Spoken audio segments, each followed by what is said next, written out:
when the time of cooking ugali is now. So we are cooking ugali.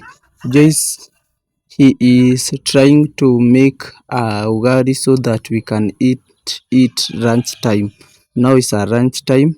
See how he cook the ugali, and hope you are seeing the greens there.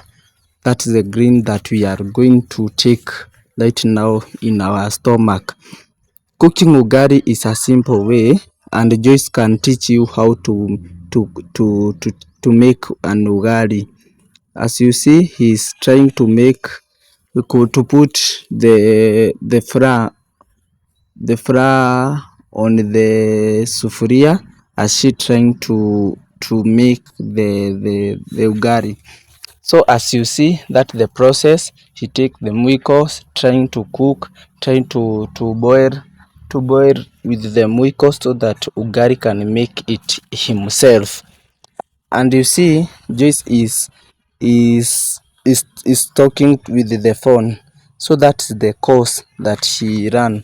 He can talk with the phone since he is cooking ugali and the torch is on. That's the simple process of making ugali, and no one cannot try to make. Even you, when you are in your home, you can try to make that ugali. So sijui kama ni kuona hakukuwa naona jua she was she was writing the ugali with the phone. That the process, a simple one.